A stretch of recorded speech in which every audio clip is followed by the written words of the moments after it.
Segundo o presidente do Senado, há dúvidas legais e regimentais sobre os pontos a serem investigados.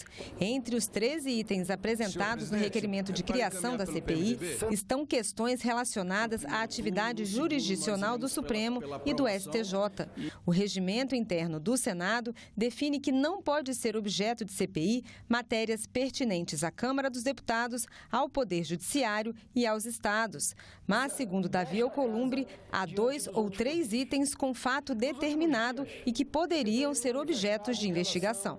A partir desse parecer que será apresentado para a mesa diretora do Senado, a possibilidade de darmos continuidade nesse requerimento, com as 29 assinaturas suprimindo os fatos que foram imputados, ou a possibilidade de começarmos a recolher um novo requerimento com os fatos que a consultoria achar que existe sim fatos determinados em relação a essa comissão assinada pelos senadores. Já está bem claro que o requerimento atende os requisitos legais, no sentido que ele tem o número de assinaturas regimental e ele traz fatos determinados.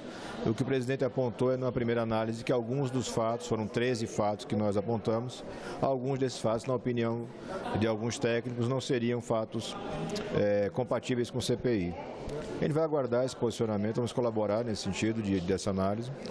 No requerimento de CPI apresentado, há pedidos de investigação sobre o excesso de recursos utilizados pelos magistrados que poderiam atrasar julgamentos. Há questionamentos também sobre a participação de ministros em ações em que eles deveriam se declarar impedidos. Os senadores querem investigar ainda o excesso de decisões contraditórias para casos idênticos, além da participação de ministros em atividades econômicas incompatíveis com a lei orgânica da magistratura.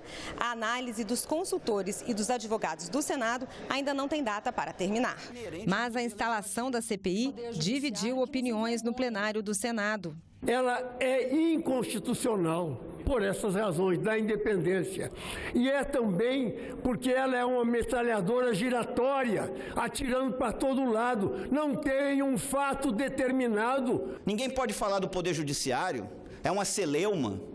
É um poder intocável. Que isso? Pode ser investigado, sim. E se tiver coisa errada, que tenha uma punição. O senador Jorge Cajuru, líder do PSD, fez em plenário questionamentos em relação ao ministro Gilmar Mendes. Anteriormente, em uma entrevista de rádio, o parlamentar já havia criticado o ministro do Supremo. Gilmar Mendes pediu ao presidente do STF que tome as providências cabíveis. Ser processado, ou dessa forma, por um homem da estatura mínima moral de Gilmar Mendes, é para mim, aos 58 anos de idade, um atestado de idoneidade. Em resposta ao STF, o presidente do Senado reagiu. Da mesma forma que eu tenho me manifestado em relação à independência e harmonia dos poderes, eu conclamo ao Supremo Tribunal Federal: respeite o Senado da República. Os parlamentares são invioláveis, conforme o artigo 53, em suas opiniões, palavras e votos.